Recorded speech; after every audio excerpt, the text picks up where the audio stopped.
Toda marca começa por um motivo, e é isso que a gente busca entender aqui: as histórias por trás das marcas, das pessoas e das decisões que fazem alguém se tornar uma referência.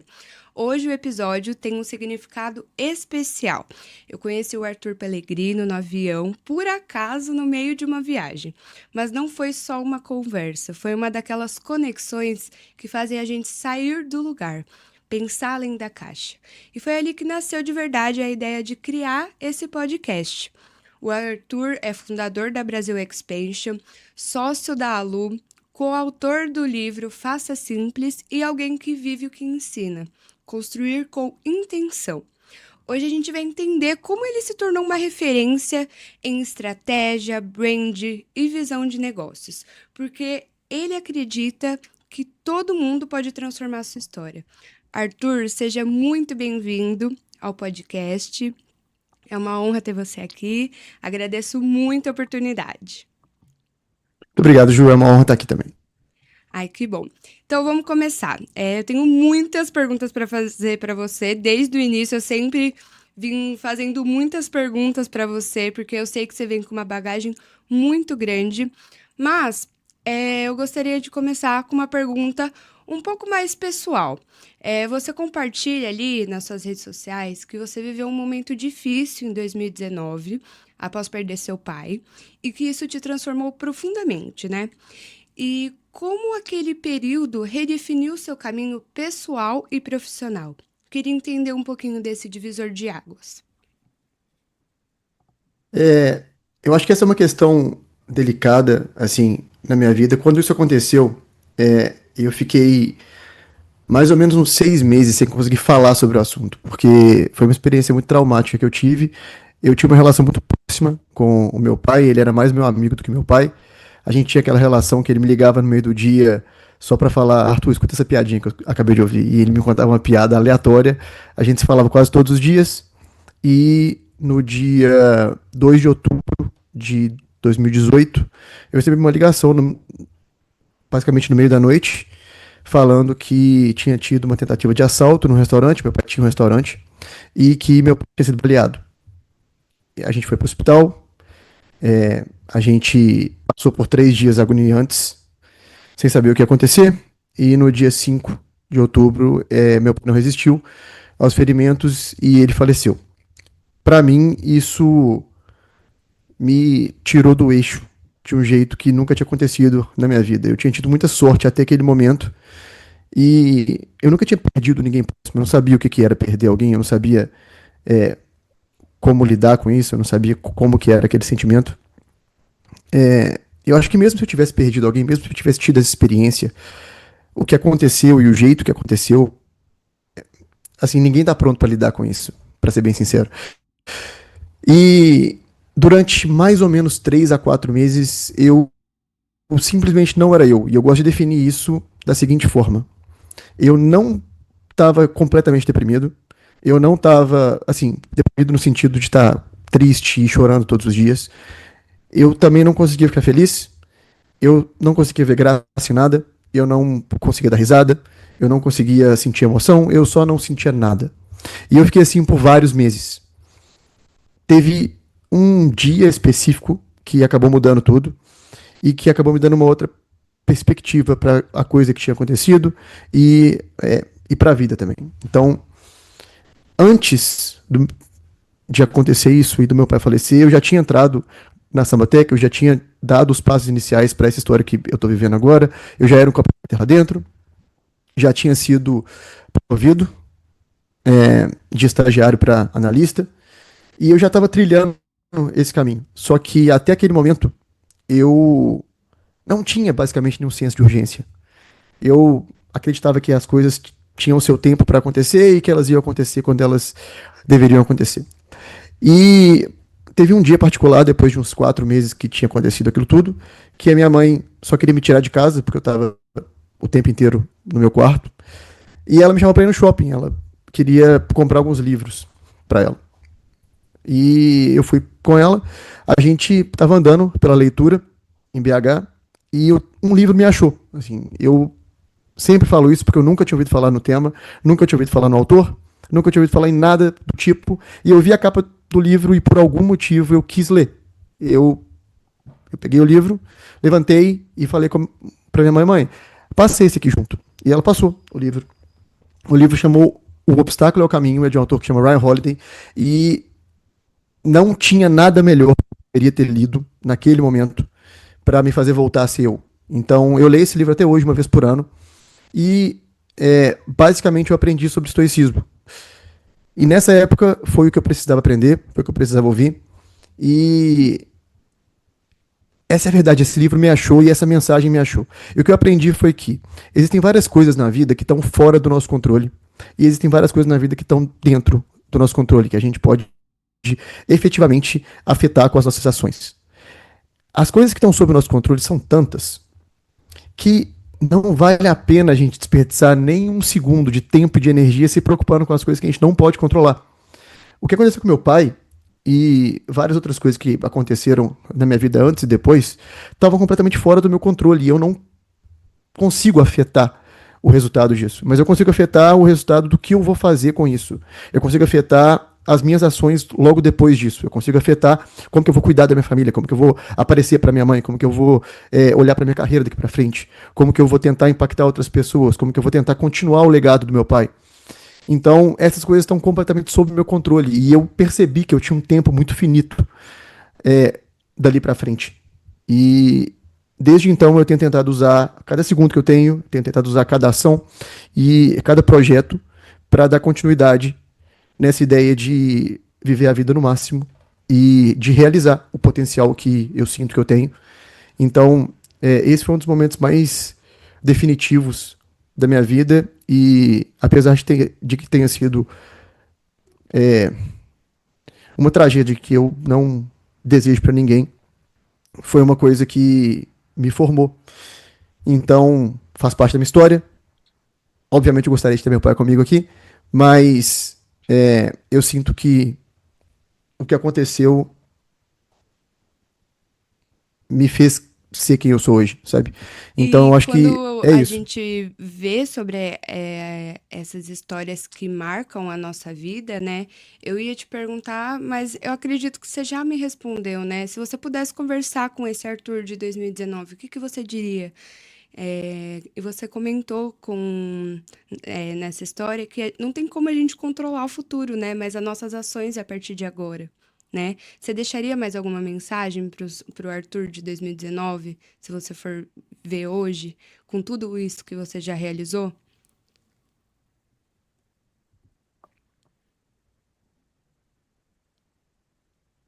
Eu falaria pra ele que não precisa esperar a vida ser justa. A vida não é justa. E que não precisa esperar que as coisas vão acontecer do jeito que a gente planejou. Que a única coisa que a gente pode fazer é tentar ser a melhor pessoa que a gente pode ser, tentar ajudar o maior número de pessoas que a gente puder e tentar causar o maior impacto que a gente conseguir.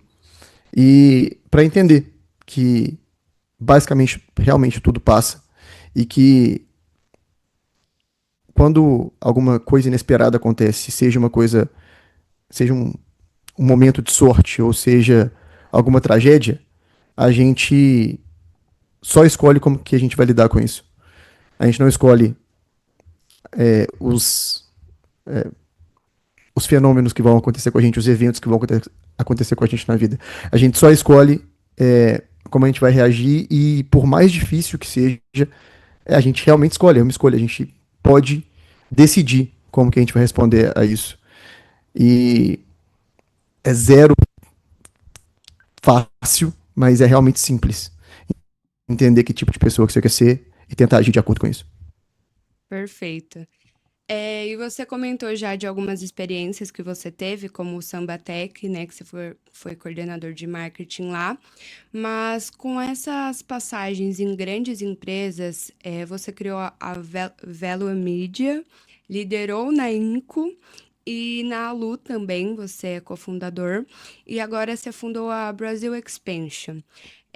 O que nunca mudou em você ao longo dessas mudanças de empresa, né? Porque a gente sabe que a gente tem um propósito, que nem você falou, sempre agir com intenção, mas o que nunca mudou em você e que você acredita que algumas outras pessoas poderiam ter mudado, mas você acabou sempre fixando ali o seu objetivo. Eu acho que essa é uma ótima pergunta, inclusive, tá? Eu acho que basicamente três coisas foram sempre uma constante na minha vida. A primeira é ambição. Assim, eu sempre quis muito pra minha vida. Eu sempre mirei muito alto. Então, eu quando eu vejo alguém que eu super admiro e que eu acho que conquistou grandes coisas, impactou muita gente, meu pensamento é sempre, será que eu consigo chegar nesse nível? Eu não sei, mas deixa eu tentar descobrir. A segunda coisa é eu sempre me coloco na posição de aprendiz. E não importa o que eu já tenha feito. Eu sempre tento abordar a coisa do jeito com horários frescos e de um jeito novo. Tipo assim, como que eu posso aprender com isso aqui? E o que que eu tenho para aprender com essa situação e com isso que está acontecendo? Então eu sempre me coloco nessa situação, sempre que eu tô iniciando um projeto, sempre que eu tô fazendo alguma coisa, porque independente da experiência que eu tenho e das coisas que eu tenho feito até hoje, cada projeto, cada situação tem uma série de fatores que são super únicos. Então, se eu começar a desenvolver uma agência de marketing hoje do zero, o ecossistema está um pouco diferente do que estava há um ano e meio atrás, quando eu comecei a Brasil Expansion. E mais diferente ainda quando eu comecei a Velho Media, tipo, há 8 anos atrás. Então, sempre existe uma mudança grande nos, no ecossistema e nas coisas que impactam o sucesso ou o fracasso de uma campanha, de, sei lá, um novo projeto. Eu acho que o principal ponto é entender como usar o que você sabe para construir em cima disso, aprendendo novas coisas e executando novas coisas. E a terceira coisa que eu acho que foi extremamente determinante é que eu sempre fui muito consistente.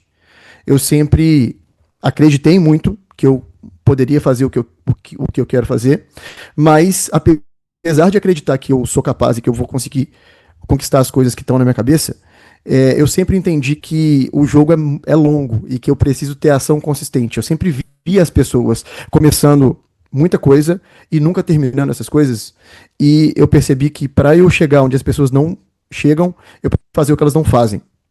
E isso para mim é seguir nas coisas que eu determinei para mim mesmo. Então, se eu comecei uma agência agora, não importa se eu vou ter que mudar a ideia um pouco, ou se eu vou ter que transformar um pouquinho o que eu estou fazendo, ou se eu vou ter que mudar um pouco as ações do dia a dia. Eu vou encontrar um jeito de fazer, eu vou encontrar um jeito de fazer dar certo. E eu acho que é difícil ganhar, ou é difícil alguém que continua aparecendo todo dia para fazer o trabalho dar errado. Então, acho que essas três coisas, ter muita ambição, me colocar na posição de aprendiz e continuar iterando, ser muito consistente, aparecendo todo dia para fazer o trabalho. Ser determinado, né? Quando você tem um Isso. objetivo, você vai alcançar se você manter a constância. Isso é em tudo, né? Na sua rotina, criar um hábito novo no seu trabalho, num projeto. Isso, o que você falou, impacta muito a gente a pensar, né? E você falou que sobre projetos, né, Arthur? Então você saiu de um projeto, entrou em outro. Quando que você decide qual é a melhor hora para sair, a hora exata? Porque às vezes, eu vou dar um exemplo da Lu, que você já me contou. A startup estava dando super certo, mas quando que você soube que era a hora de criar algo novo, sair disso, né? Você tem alguma dica que você pode dar para quem está em transição? Então, não tem um jeito certo de fazer isso na minha visão, tá? Tem o seu jeito de fazer. O meu jeito de fazer é o seguinte: quando eu não consigo mais parar de pensar numa ideia e eu sei que eu preciso abrir mão de outras coisas, sacrificar as outras coisas que eu tô fazendo para ela dar certo, porque ela vai exigir muita energia e muitas coisas, muito tempo e muita energia, eu acho que tá na hora de fazer só isso. Então, eu tive alguns momentos assim na minha vida. A Lu foi um deles, com certeza absoluta. A Lu, até hoje, tá dando muito certo. É uma startup que vai continuar voando. O time é muito bom. Foi muito difícil para mim sair, porque eu tenho vários amigos lá dentro ainda, sabe? O grupo inteiro de sócios, a gente era muito próximo. A gente construiu uma relação muito legal. A gente estava construindo uma coisa muito legal, muito grande. e eu tive a ideia da Brasil Expansion. E a partir do momento que eu tive essa ideia, eu não consegui mais parar de pensar nela. E existe um framework que é muito legal para pensar sobre isso. Esse framework ele tá em um livro que chama, em português, ele chama O Melhor do Mundo. É de um cara que chama Seth Godin. E ele fala que em todos os momentos da vida, você está em uma das três situações seguintes. Uma delas ele chama de o beco sem saída. Basicamente é o lugar que você não tem para onde ir, você não tem para onde crescer mais. Vamos supor que você está numa empresa pequena, essa empresa não está crescendo muito e você acabou de virar diretor de marketing. O seu salário não é muito alto, mas é um dos mais altos da empresa. Você tem um time de 2 pessoas, não tem para onde crescer. É o beco sem. Ju, você tá me ouvindo? Voltou. Ah, tá. Tá. Voltou? Desculpa. É, Tá. E uma outra situação você é o falou do abismo. beco sem saída, né? Isso. Só dá Exato. uma recapitulada de novo, por favor. Tá. Vamos supor que você se tornou gerente de marketing de uma empresa pequena que tem um time de 3 pessoas. O cargo sei lá, diretor de marketing não existe e não vai existir porque não é a prioridade da empresa. Você chegou na maior posição que você pode chegar naquela empresa. Então você não tem para onde crescer, você não tem para onde ir, você vai continuar fazendo o que você está fazendo e é aquilo, sabe? Não tô falando que isso é ruim, mas para algumas pessoas isso representa meio que uma morte interna. Você não tem para onde crescer, você não tem o que fazer. Eu sou essa pessoa, então eu não conseguiria estar nessa situação. Uma outra situação possível é o abismo. Ele define essa situação com você está crescendo muito, aparentemente está indo tudo muito bem, mas pode ter um dia que tudo colapsa. Então ele usa o exemplo de alguém que fuma, por exemplo. Quando a gente pensa em business, eu penso em um negócio que está crescendo muito, mas ele de duas uma. Ou ele está extremamente dependente de um cliente só, e se esse cliente sair, o seu negócio acabou. Ou ele faz alguma coisa errada. E aí, se as pessoas descobrirem, esse negócio acabou. Então você está em um abismo. Pode ser que um dia tudo se colapse. E a terceira situação possível é quando você está em um vão.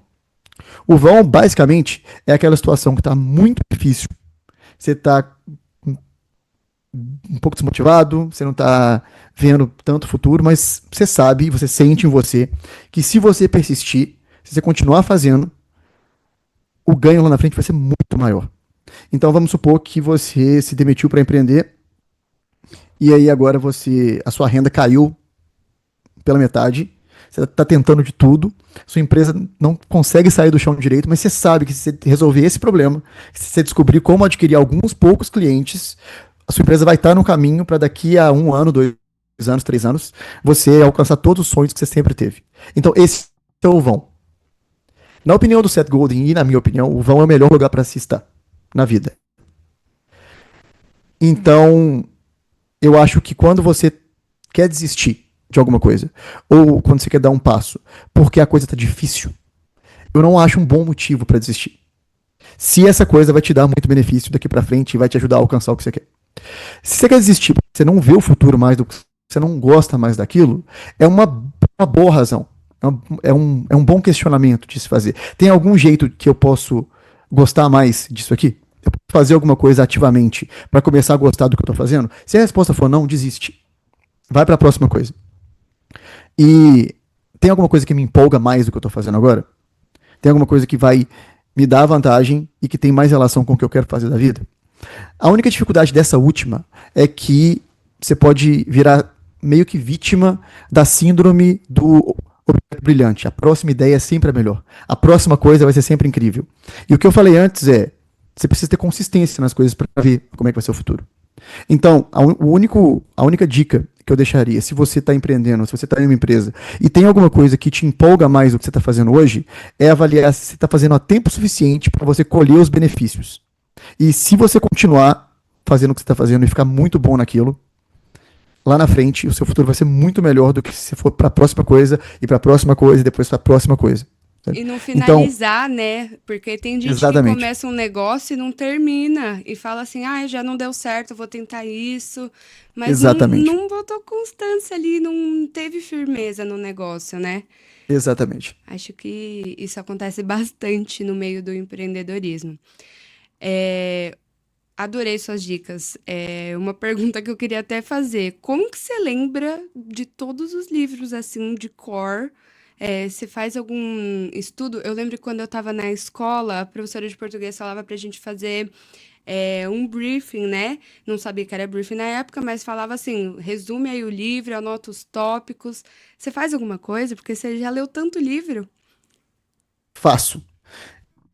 Quando eu comecei a ler, eu fiz um projeto, quando eu de fato tomei gosto por ler e por continuar aprendendo, eu fiz um projeto de ler um livro por semana. Depois de, sei lá, 20 semanas, eu tinha percebido que eu não tinha retido nenhuma informação útil daqueles livros. Então, pra mim, era basicamente, tipo assim, eu tava inflando meu ego, falando o número de livros que eu tinha lido pra outras pessoas acharem bonitas, e eu não tava aplicando aquela informação de jeito nenhum. E pra mim era basicamente a mesma coisa de eu não ler livro nenhum. Tava só inflando meu ego, eu podia só falar que eu li os livros, porque eu não lembrava de nada mesmo. Então, o que eu comecei a fazer é o seguinte: tem algumas coisas que eu acho importantes. A primeira é de um cara que chama Naval. E ele fala que quanto melhor for o livro, mais lento você deve ler ele. E eu adoro esse conceito. Porque tem muita coisa que é sobre implementar, que é sobre aplicar, que é sobre você começar a entender como, de fato, aplicar um conceito novo ou uma ideia nova na sua vida. Então, tem uma ideia que eu adoro, que é o seguinte: aprendizado é mudança de comportamento. Se eu não mudei nada o meu comportamento, eu não aprendi nada. Não mudou nada na minha vida. Então, um exemplo que o Alex Hormozzi dá é: se eu te mostrar meu celular e te dar um tapa na cara. Aí, 5 segundos depois, eu te mostro de novo meu celular e te dou um tapa na cara. Aí, mais 5 segundos, eu te mostro de novo e eu vou te dar um tapa, você desvia. Você aprendeu. Seu comportamento mudou. E ele define aprendizado como mudança de comportamento e ele define inteligência como velocidade de aprendizado. Então, a pessoa que demorou 3 vezes para se esquivar e a pessoa que demorou 15 vezes para se esquivar, a pessoa de 3 vezes é mais inteligente, porque ela muda mais rápido. Então, se eu li um livro e eu não mudei o meu comportamento baseado na informação daquele livro, eu não aprendi nada com o livro. E aí, o que eu comecei a fazer foi: eu leio 15 páginas por dia, tipo, todos os dias, e no final de um livro, eu tiro um dia, eu tiro 2 horas e eu vou repassando por todas as partes que eu grifei do livro, e eu crio um documento com o nome do livro e com os bullet points daquele livro, com as informações que mexeram comigo. Então, eu faço isso com basicamente todos os livros que eu li. E você acaba Eu fiz usando isso depois. porque quando você volta na informação e quando você tenta articular ela do seu jeito, acaba que você guarda muito mais. E a chance de você usar uma informação que você tem muito mais fácil na sua cabeça, ela é muito maior. Então, quando eu estou numa reunião de negócios, ou quando eu estou criando o planejamento de uma campanha, ou quando eu estou fazendo copy, ou quando eu estou fazendo alguma coisa de fato útil para business, eu sempre estou com os conceitos muito perto de mim, porque eu já revi eles várias vezes. Eu revi uma vez quando eu estava lendo, depois eu revi quando eu estava fazendo o documento, depois eu revi de novo quando eu li o documento, quando eu fui explicar o conceito para alguém. Então, é mais fácil. Então, eu sempre tento otimizar para como que eu.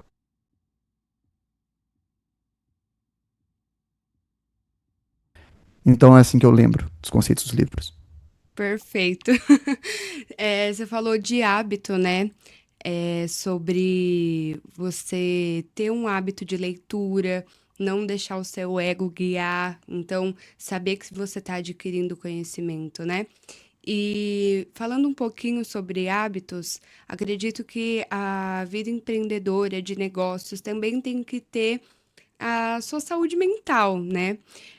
Como que você concilia tudo? Eu sei que você tá noivo, então já introduzindo esse assunto, como que você tá lidando com tudo isso, né? Porque realmente é muita coisa. Uma nova empresa, cliente, marketing, esposa, né? Você já mora junto. Então, conta um pouquinho pra gente como funciona isso tudo. Ju, eu tenho uma opinião muito polêmica sobre isso. Tá, minha opinião é a seguinte: eu realmente não ligo tanto pra saúde mental. E Olha, eu sei que isso, e quando eu falo isso, pode ser interpretado de um jeito muito errado, mas é porque eu acho que as pessoas têm um conceito diferente do meu sobre saúde mental. As pessoas têm um conceito de que saúde mental é muito sobre saber balancear as diferentes áreas da vida. E o balanço que as pessoas querem dizer quando elas costumam se referir a isso, pelo menos nas conversas que eu tenho, é muito mais sobre dividir o seu tempo diariamente entre as coisas para que você possa ter tempo para tudo. E eu simplesmente assumo que eu não vou ter tempo para tudo. É humanamente impossível quando você Você tem grandes escolhe suas objetivos e quando você quer. prioridades, né? Mas acho que não só isso. É porque eu faço algumas coisas que elas são um pouco diferentes das outras pessoas. Se eu falar para alguém que tá entrando na academia agora e que essa pessoa quer construir músculo e quer, tipo, mudar o corpo dela completamente, eu falar, olha, eu vou te ensinar um jeito de fazer isso sem sentir nenhuma dor e sem fazer nenhum sacrifício, tá? É mentira. Porque não tem como construir coisa muito legal, não tem como causar mudança de verdade sem dor e sem nenhum sacrifício. Isso é, por definição, é impossível de fazer. Ou pelo menos foi impossível na minha história. Então, eu não vejo esse balanço de dar conta de tudo de um jeito. Eu não olho para o dia. Geralmente eu olho mais por algumas temporadas. Então, nesse momento, que eu estou tentando tirar uma agência do chão, eu estou tentando construir do zero uma agência que é um modelo novo. Ninguém nunca fez isso que eu estou fazendo agora no Brasil. É, eu não tento criar, sei lá, tempo igual no dia para todas as coisas, porque eu sei que a minha prioridade nesse momento é fazer isso. E aí o tempo que eu tenho para passar com a minha noiva, eu tô lá 100% presente. Eu tento estar lá para ela. Se a gente tem 1 hora e meia por dia, eu tento estar lá 1 hora e meia sem olhar pro celular, com ela, fazendo coisa legal, fazendo coisa divertida. Mas eu não tento dividir o meu tempo igual e ter tempo para tudo. Eu não me importo em trabalhar 12 horas por dia, eu não me importo em não ter final de semana. Eu não me importo com isso, porque eu sei que é o preço que eu preciso pagar para eu conquistar as coisas que eu quero. Então, se eu chego numa loja e eu, sei lá, vejo um tênis que eu gosto, e aí o tênis custa R$ 1.500. Eu falo, oh, legal, mas eu quero levar esse tênis, só que eu quero pagar só 500. O cara fala, não. E eu acho que na vida as coisas são assim. Quando eu quero alguma coisa, a coisa tem um preço. E ou eu estou disposto a pagar o preço, ou não. E se eu não estiver disposto a pagar, tá tudo bem. É só eu ser muito sincero comigo e falar, olha, para eu chegar aqui, esse é o preço, eu não estou disposto a fazer isso. Mas o que eu acho ruim e o que eu acho incoerente é eu me enganar, achando que eu posso ter todo o upside, que eu posso ter todas as conquistas que eu quero ter, pagando o preço que eu quero pagar. Porque a vida não funciona assim. É o que eu tinha te falado mais cedo. Não é justo as coisas. Então, vai ter gente que saiu muito na frente de mim. Vai ter gente que veio de grana, não é meu caso. Vai ter gente que tem muito mais contato. Não, não era o meu caso quando eu comecei. A gente começa de algum Mas é assim, ponto, né? E precisa saber exato. onde você está disposto a chegar, com que caminho, como que você vai definir isso, né? Eu sigo muito Exatamente. essa ideia para mim também. Teve um dia, nossa, eu estava estruturando o podcast, só que lidando com a agência de marketing junto, né? E nesse dia eu lembro que eu fiquei até 4h30 da manhã trabalhando e eu super motivada, tipo, sozinha, trabalhando. E a minha mãe, ela acorda 4h30 da manhã. Ela chegou assim na escada, falou assim: Júlia? Aí eu falei assim: oi, mãe. Ela falou: tá tudo bem? Aí eu falei assim: tá, só tô terminando umas coisas aqui, tô terminando há umas 4 horas. Então a gente acaba perdendo tempo quando a gente faz algo que a gente gosta, algo que a gente tá propício a fazer, né? Que a gente quer lutar para acontecer. E você falou sobre tirar uma agência do chão, sobre uma agência que não tem no Brasil, a Brasil Expansion. E eu queria saber sobre essa sua nova agência. Qual que é a proposta dela, né? Porque quando a gente fala sobre algo diferente do mercado, a gente busca entender também qual foi a dor de mercado que você quis resolver com essa nova empresa. Como que está sendo toda essa questão de nova empresa, nova agência para você? Conta um pouquinho sobre a Brasil Expansion e o nome dela, né? Porque é de propósito, né? Então Exato, é conta de um pouquinho. propósito. Então, eu tive essa ideia quando eu era executivo na Alu. Eu era head de marketing na época. E eu sentia que tinha muita gente que podia se beneficiar de vários conteúdos que eu consumia, só que essas pessoas não tinham acesso a esse conteúdo só porque elas não falavam inglês. Porque muitos criadores de conteúdo fazem conteúdo de altíssimo nível fora do Brasil e esse conteúdo não chega nas pessoas e essas pessoas precisam ver algum criador de conteúdo brasileiro fazendo uma interpretação dessas ideias ou pior, algum criador de conteúdo brasileiro fazendo uma parte da explicação das ideias e colocando um curso online para explicar o resto. E são ideias que as pessoas podem ter de graça no conteúdo em inglês, porque o conteúdo tá lá inteiro de graça no YouTube. Então, eu consumia muito esse tipo de conteúdo.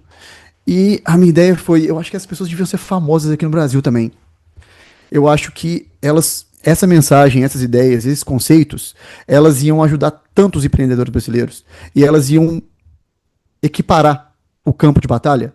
E vários empreendedores que estão começando hoje teriam uma chance muito maior de ter sucesso se eles tivessem acesso a esse conteúdo, a esse conhecimento. Se eles tivessem essa informação na mão e aplicassem ela, a chance deles de dar certo seria muito maior. Então, eu comecei a entrar em contato com esses criadores com a ideia de... Basicamente, a proposta era: você quer ficar famoso no Brasil e levar a sua mensagem e moldar a vida de um tanto de gente em um outro continente, sem fazer nenhum esforço, porque o vídeo já existe, o seu conteúdo já está lá. E o que eu ia fazer basicamente era pegar o conteúdo, eu ia traduzir o conteúdo e eu ia distribuir o conteúdo no Brasil de um jeito que é culturalmente relevante. Porque esse ponto várias pessoas não entendem. Eles acham que, por exemplo, é só fazer a tradução do conteúdo com AI. Não é. Porque para criar uma marca no Brasil, você precisa entender como é que o brasileiro usa rede social. Você precisa entender como é que o brasileiro usa o Instagram. Você precisa entender como é que o brasileiro usa o TikTok, usa o Reels especificamente, usa os Stories no Insta especificamente. E tem muita nuance nisso, é muito específico o jeito que o jeito que culturas diferentes usam as plataformas. Então você precisa entender isso, você precisa entender como fazer o conteúdo ficar culturalmente relevante também, porque não é só tipo, traduzir o vídeo ao pé da letra. Você precisa entender como fazer de um jeito que as pessoas em países diferentes, em lugares diferentes, vão conseguir se relacionar com o vídeo. E você precisa ter habilidade em marketing, em rede social. Essas coisas eu tinha. E você precisa falar inglês. E consumir muito conteúdo dessas pessoas. E eu fazia isso tudo. E eu sabia entender modelo de negócio. Então eu senti que eu estava numa posição muito única para fazer essa agência especificamente funcionar. E é isso que eu estou fazendo desde então. E depois de 3 meses eu consegui fechar um contrato com o criador de conteúdo que chama Simon Squibb. Ele basicamente para as pessoas na rua e pergunta qual que é o sonho delas e ele ajuda elas a fazer o sonho acontecer. Ele é um cara incrível, o conteúdo dele é incrível. A gente acabou expandindo a ideia de Brasil Expansion. Hoje a gente tem página na Espanha, a gente tem página em árabe, a gente tem página em diferentes línguas. A gente adicionou 1,5 milhão de seguidor organicamente para ele em 8 meses e 220 milhões de views. Então, tá indo super bem. Essa agência me deu a oportunidade de conhecer algumas pessoas que eu nunca tinha imaginado e que eu era super fã. Então tá sendo bem legal essa experiência para mim também, pessoalmente. E a gente tá só no começo. E a questão de conhecer pessoas é muito importante também, né? As conexões que a gente vai criando ao longo da nossa trajetória, que foi o que você falou, você começou sem nenhuma conexão e hoje em dia você está com bastante conexões, vamos dizer assim. Não o suficiente, mas acredito que você vai conseguir muito mais com isso. E perguntando sobre o inglês, você acha que tem que ter inglês para entrar nesse mundo dos negócios, do marketing? Qual que é a sua visão sobre o inglês? Você citou, eu achei interessante. Eu acho que é sempre bom ter. Eu não acho que tem que ter. Assim, o jeito que eu analiso esse tipo de coisa tem muita gente que faz afirmação muito. é, ou é isso ou é aquilo, tipo assim. Uhum. E eu gosto de sair um pouco disso fazendo a pergunta: tem algum empresário no Brasil que não tem inglês e conseguiu ficar multimilionário e criar um negócio de muito sucesso? A resposta é sim, vários, eu conheço vários. Então, eu não acho que tem que ter inglês, eu acho que é muito bom, porque você acaba tendo acesso a um conteúdo de um nível bem diferente do conteúdo que a gente consegue consumir aqui. Porque pelo menos a minha experiência consumindo conteúdo, assistindo vídeo, fazendo curso online, é que conteúdo em inglês tem um nível de profundidade maior e é mais aplicável do que os cursos que eu já fiz é, de influenciadores e de criadores brasileiros, salvo algumas exceções. Exemplo, o Sobral. O Sobral é incrível, é o conteúdo de mais alto nível que eu já vi sobre tráfego pago. Então, um abraço, Pedro Sobral. Mas, na grande maioria, o conteúdo que eu consumi em termos de vídeo no YouTube, curso online, artigo, livro, acaba sendo melhor em inglês. Então, Sim. ajuda bastante. E sobre cultura também, né? Você falou, entender a cultura onde o seu negócio tá, onde a sua empresa tá, o público-alvo que você quer atingir. Quando você até mesmo comentou, tá na Arábia, tá na Espanha, como que você consegue entender sobre esses países, né? Você fica lá, faz uma imersão, entende um pouquinho, você pesquisa. Como que tá sendo esse processo para vocês? Então, eu tenho uma metodologia que ela é um pouco mais ampla. E o que eu faço é, eu tenho alguns princípios de como fazer pesquisa, de como distribuir o conteúdo, e eu contrato alguém que está nessa cultura. Porque eu também não seria capaz de fazer uma legenda de vídeo em árabe. Mas, nem usando chat GPT, nem nenhuma outra AI. Mas eu geralmente contrato algumas pessoas que estão nesse país, que são dessa cultura, que conhecem muito a fundo como que as pessoas usam, porque elas estão inseridas ali, e geralmente são pessoas que não têm nenhuma experiência com rede social. Essa parte eu consigo ensinar muito fácil.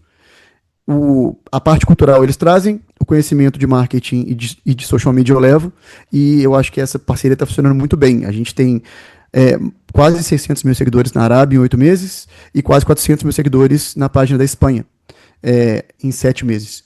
Então, essa parceria está funcionando e eu acho que esse é o modelo que a gente vai acabar levando para o mundo todo. Perfeito. E você citou algo que eu gostaria de comentar sobre processos, né? Você já ajudou empresas ali a dobrar faturamento, a estruturar times, a criar autoridade tanto presencial no tete a tete, tanto digital, né? E quais são os erros mais comuns que você vê quando alguém está tentando crescer no digital, mas não consegue?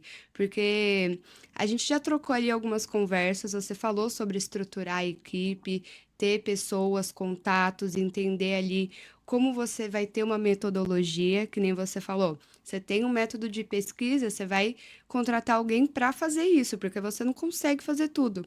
Então, o que que você vê ali que as pessoas erram, uns erros comuns assim, que acaba desestruturando a empresa? Tá, só para ser um pouco mais claro. A sua pergunta é especificamente para quem quer crescer no digital ou para quem quer crescer uma empresa? Na verdade, a minha pergunta é direcionada para o erro. Se você quer focar no. Eu acredito que no digital é mais viável, porque hoje em dia ninguém começa no físico e depois vai para o digital. É sempre no digital primeiro agora.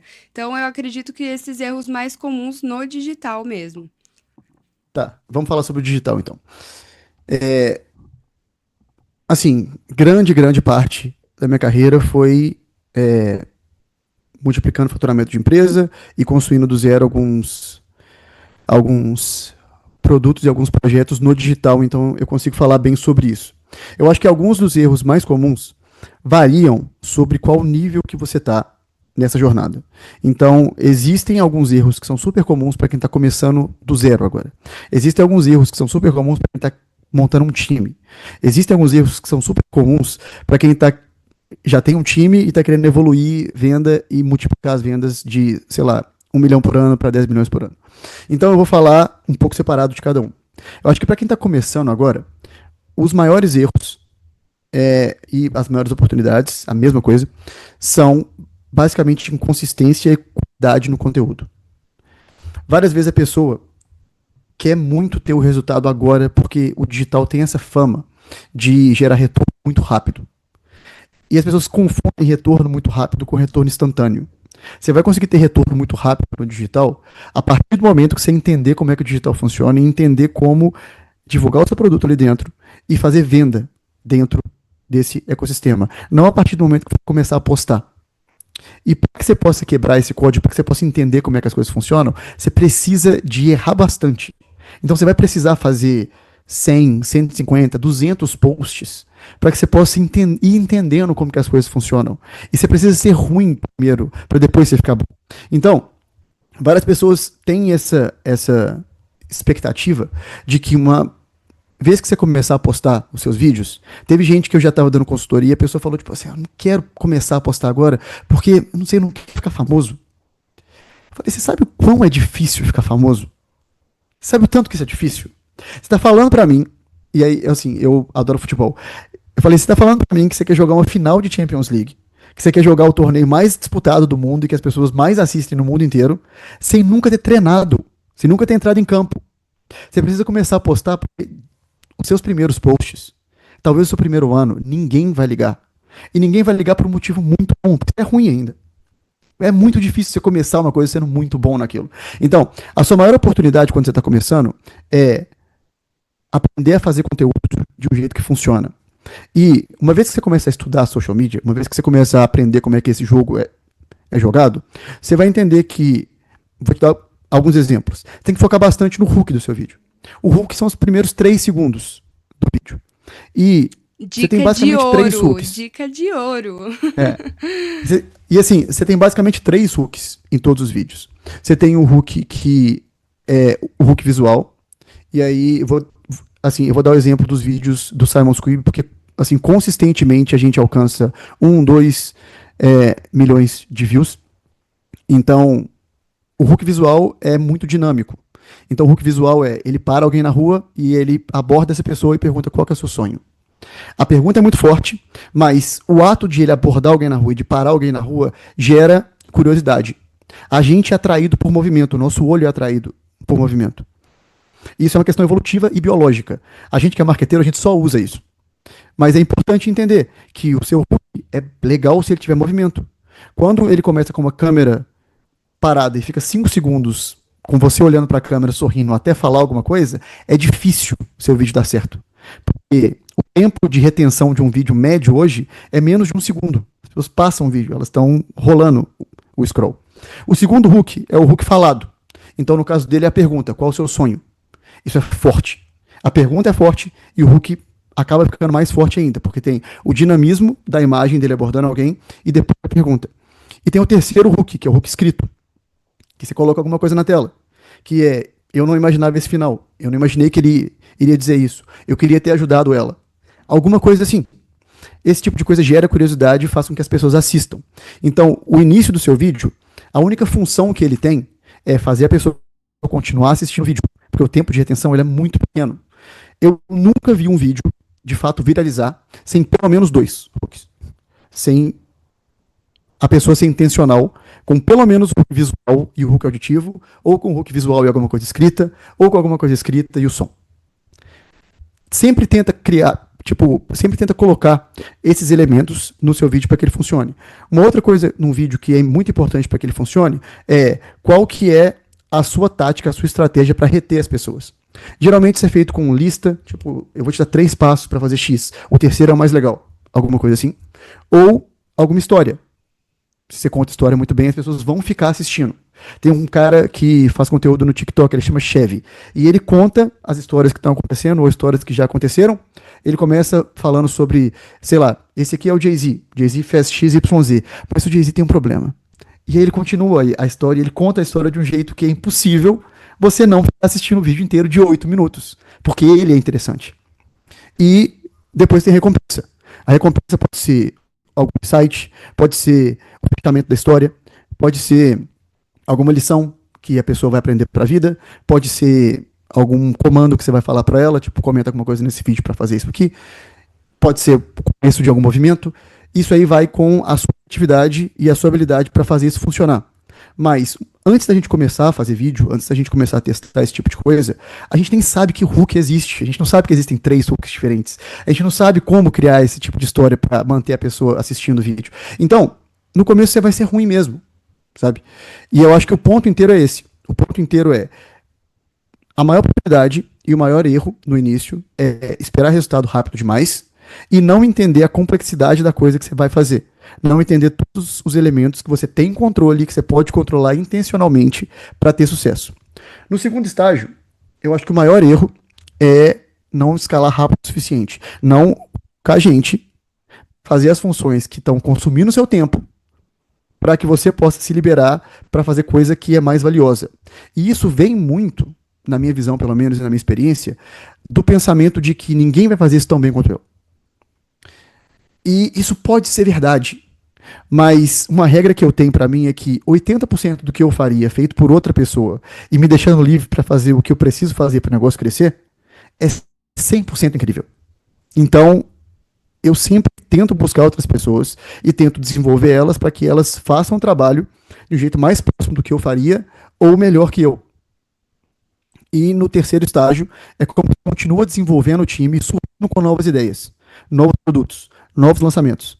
Então, eu vou falar disso mais profundamente, mas eu acho que essa quebra Aham. dos três Conforme você níveis fala e dos maiores erros, maior sobre. habilidade. Conforme você fala sobre esses três estágios, você vai entendendo que você vai tendo mais tempo para você poder ter mais tempo para criar outras coisas, conforme você tem pessoas fazendo por você. E uma das coisas que me conectou com o Arthur lá no dia do avião foi quando ele me falou isso. Ele perguntou como que estava a empresa, e aí ele falou: Ah, como que tá seus processos, né? E eu tava no processo de contratar novas pessoas para fazerem o que eu faço. E aí eu falei que era muito difícil desapegar. E aí ele me falou essa mesma frase: os 80% das outras pessoas vai ser o 100% seu. E aí eu fiquei tão reflexiva de pensar nisso, porque eu falei assim, nossa, é verdade, eu preciso me desapegar. E ouvindo dele, você começa a entender que a pessoa realmente é real. O Arthur não é aqueles empresários que falam assim, não, mas você tem que fazer isso, você tem que fazer aquilo. Não, é realidade. Você tem que deixar outra pessoa Treinador de fazer, palco. né? Eu Sim. achei muito verdadeiro da sua parte, né?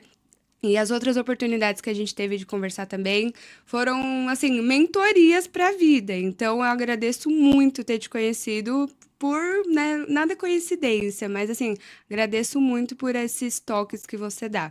São dicas de ouro, gente, isso que ele passou. Arthur, pensando um pouco nisso, sobre essa trajetória que você teve, eu queria perguntar se você acredita que tem pessoas que ainda te subestimam. Eu sei que você me contou uma vez sobre um caso de um podcast que a pessoa achou que não ia funcionar, mas eu queria saber também se tem outros casos que as pessoas acabam te subestimando.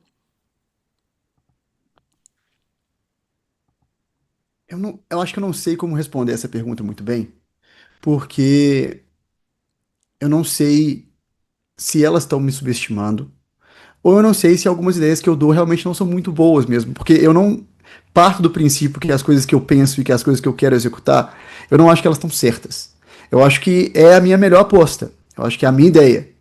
E várias vezes eu já dei ideias, as pessoas, assim, me superestimaram, acharam que porque eu estava dando a ideia a coisa funcionaria, e foi um fracasso completo. Então eu já passei por isso vezes o suficiente para não me sentir subestimado em nenhuma situação. Eu acho que várias vezes as pessoas não sabem o que eu consigo fazer ou a experiência que eu tenho na minha área. Isso está acontecendo principalmente agora que eu entrei em um mercado novo. Aqui no Brasil, nas empresas que eu já dei consultoria ou nas coisas que eu fiz, nos últimos anos, eu consegui construir uma reputação pelos resultados que eu tive. Então, os conselhos que eu dou e as coisas que eu recomendo, elas costumam ser executadas. Eu saí dessa realidade para entrar no mercado americano e britânico. Então, lá, as pessoas não dão a mínima porque eu já fiz aqui. E elas, para ser extremamente sinceras, elas não têm ideia de quem eu sou. Então, lá eu tive que ter uma abordagem diferente da abordagem que eu tenho aqui e, de fato, senti que eu estava começando de novo e provando meu valor aos poucos e executando um projeto com a minha a minha capacidade inteira, fazendo tudo que eu podia fazer para ele dar certo, e aí com o sucesso desse projeto indo para outro, com o sucesso desse projeto indo para outro, e eu nunca senti que as pessoas têm que me valorizar. Eu acho que as pessoas têm que valorizar as melhores ideias.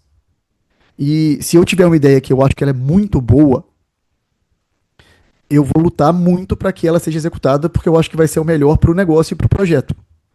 Se eu não conseguir fazer isso, eu não acho que as pessoas me subestimaram. Eu acho que talvez eu não soube comunicar direito a ideia. Porque se ela é tão boa na minha cabeça e eu não soube fazer com que as pessoas comprassem essa ideia, então é meio culpa minha. Então eu não compro tanto isso de que as pessoas subestimam as outras pessoas. Eu tento tomar o máximo para mim a responsabilidade de, se eu acho que essa ideia é muito boa, eu vou tentar dar um jeito de executar ela. Então, eu vou dar esse exemplo que você deu, Ju. Quando eu estava na Sambatec, eu tive a ideia de fazer um podcast. E na minha cabeça, esse podcast seria a maior fonte de aquisição de cliente que a Sambatec teria. Na época, o CMO, ele não achou que essa era a melhor ideia para que a gente executasse naquele momento, e ele não achou que seria o melhor investimento de recurso. A gente conversou bastante sobre isso, e no final ele falou, tá bom, a gente testa então, porque eu fui muito chato, eu acreditava muito naquilo. E a gente começou a testar, e hoje é uma das maiores fontes, até hoje, já tem 7 anos isso, até hoje é uma das maiores fontes de aquisição de cliente da Sambatec. E isso funcionou muito bem. Mas, assim, eu não acho que eu fui subestimado na época. Eu acho que ele tinha uma outra ideia, ele tinha uma outra visão de mundo, e talvez eu não soube comunicar da melhor forma possível com a visão de mundo dele, por que que isso seria benéfico, e por que que esse teste valia a pena ser feito.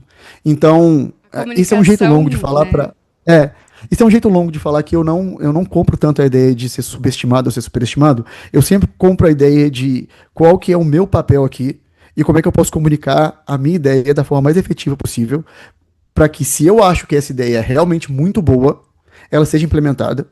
E para mim a coisa mais importante, e eu acho que todo empreendedor precisa pensar nisso, não só todo empreendedor, eu acho que todo mundo que está dentro de uma organização, ou todo mundo que empreende, precisa de fato entender essa ideia quando você para de se preocupar em dar as melhores ideias, e você começa a se preocupar em chegar nas melhores ideias, independente se foi você que deu a ideia ou não, eu acho que a sua empresa, o seu time e o seu projeto estão num caminho muito melhor para dar certo do que se você se sentir a pessoa que é injustiçada, ou se você sentir que a sua ideia tem que ser implementada porque é a sua ideia.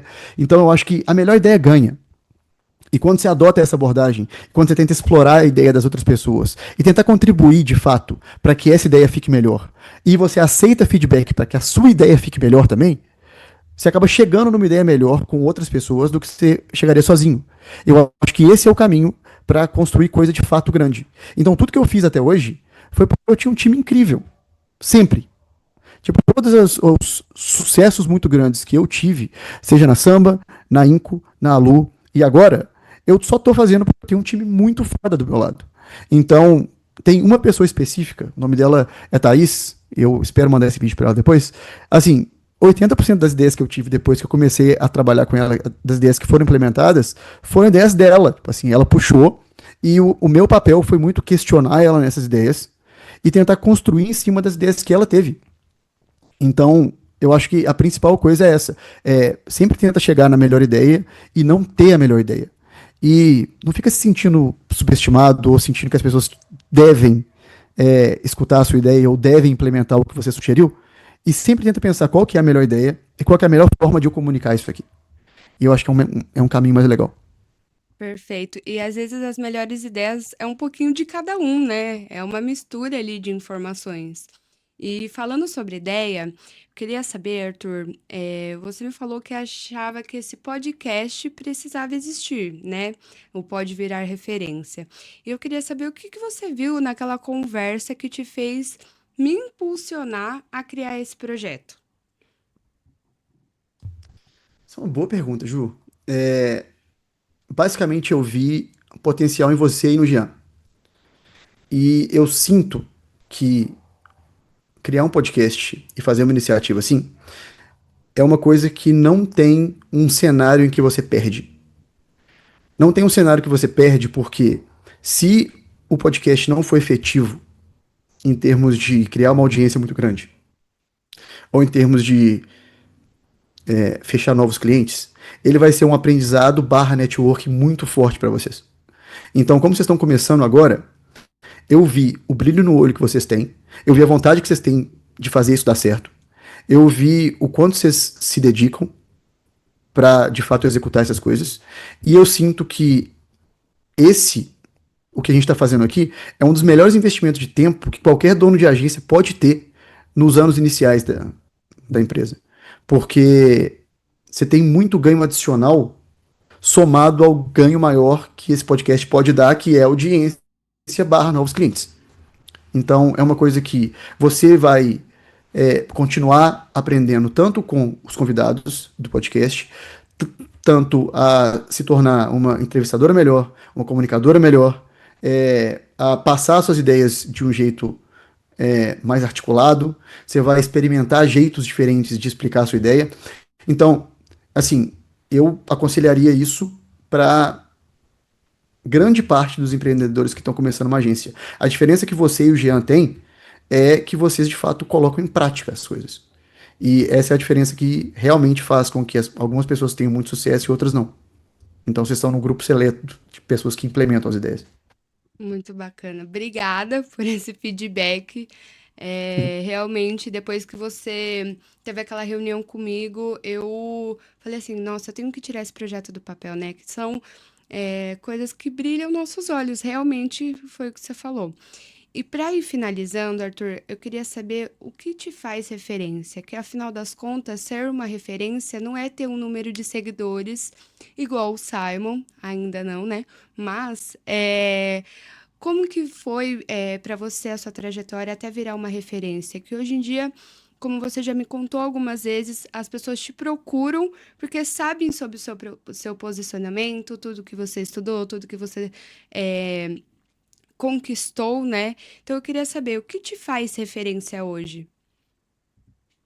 Eu acho fofa a pergunta, eu não me considero referência por nenhuma métrica, mas eu achei muito legal você ter falado isso, e eu aceito, mas eu acho que o ponto inteiro é, assim, sempre que eu penso sobre se tornar referência em alguma coisa, eu tento quebrar e eu tento entender o que isso significa. E aí, o primeiro elemento disso é quando ser referência para quem?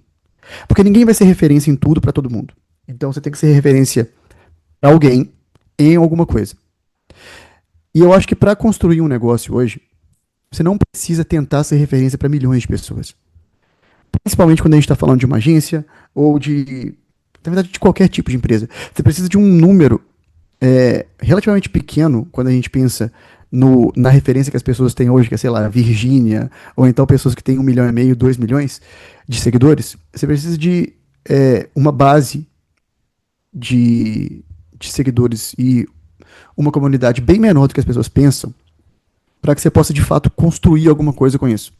Então, a primeira coisa é para quem que você é referência.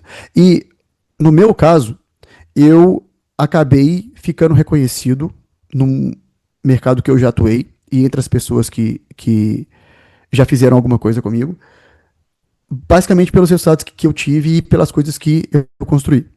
E aí, quando a gente olha para o segundo elemento disso, é ser referência em quê? Porque é impossível ser referência em tudo também. E existe até uma confusão muito grande com isso, porque as pessoas acham que porque, sei lá, eu sei como crescer em social media, eu sou bom em vendas. E eu não sou bom em vendas. Eu sei como crescer em social media e eu sei como fazer marketing muito bem feito. E Mas você eu acaba não sendo sou essa bom. referência. Eu É, acredito que você é uma referência, sim, até mesmo porque você está participando desse podcast por conta da sua trajetória também, né? E tudo, como você falou, você ficou reconhecido por conta do marketing, do tráfego pago, de estratégia, de ideias, de conteúdo. Isso sim é ser uma referência no seu nicho. E você definiu exatamente, não é ser uma Virgínia, né? É ser uhum, alguém reconhecido, uma referência para o seu meio. É, acredito que foi isso que você falou mesmo, né? é. Eu acho que a resposta curta para isso é quando alguém pensa em alguma habilidade, você é a primeira pessoa que essa pessoa pensa. Quando alguém tem um, é, algum problema e essa pessoa precisa solucionar isso, seja ela precisa de um funil melhor para o marketing dela, ela precisa de uma estratégia melhor para a rede social, ela precisa de saber fazer anúncio, você é a primeira pessoa que ela pensa porque ela tem certeza que você é muito bom nisso, que você vai ajudar a solucionar o problema dela. Então, quando a gente pensa em referência, na minha cabeça é muito isso. Tem uma frase que eu gosto bastante, que é que você é o que você faz, não o que você fala que você vai fazer. Então, eu acho que virar referência é muito sobre os resultados que você consegue alcançar. Não é muito sobre as coisas que você fala. É muito sobre as coisas que você já fez e o quanto você consegue gerar de resultado para outras pessoas. Então, uma vez que você consegue ajudar outras pessoas com o seu conhecimento, com a sua habilidade, com as coisas que você sabe fazer, você vira referência naquela coisa para aquele grupo de pessoas. Perfeito. Eu concordo muito com a sua visão. Eu acredito que um dos motivos de ter eh, me alavancada em relação ao podcast foi que eu conhecia pessoas tão boas, que têm um conteúdo tão bom, são referências nos negócios delas, e eu precisava compartilhar com as pessoas, né? Então eu acredito que a partir do momento que a gente entende que a gente não cresce sozinho, mas cresce através de conexões, de conhecimentos, a gente já atingiu nossos objetivos ali. Não o nosso propósito, né? Mas algumas das nossas metas. E, Arthur, eu queria agradecer pela sua participação. Você que está ouvindo, teve algum insight, algum comentário que você queira fazer, queira conversar com o Arthur também. Ele é muito aberto à conversa, mas cuidado que ele tem o tempo corrido dele, porque ele é um businessman, né? Mas ele é uma pessoa muito gente boa, quem tiver a oportunidade de conversar. E eu queria agradecer mais uma vez por você me impulsionar a fazer esse projeto, tirar do papel, né? E queria agradecer. A gente já vai finalizando o podcast. Se você quiser deixar alguma mensagem também. Não, só queria agradecer muito e queria falar que você é uma das poucas pessoas que eu tenho certeza, você e o Jean, que vão chegar muito longe. Então, é de verdade um prazer eu poder fazer parte dessa história de algum jeito. Obrigada, Arthur. Então, esse foi o Pode Virar Referência. Assim como o Arthur mencionou, a gente também fala que você não precisa ter vários seguidores, milhões de seguidores, mas você precisa fazer a diferença na vida das pessoas, né? E esse foi mais um episódio do Pode Virar Referência.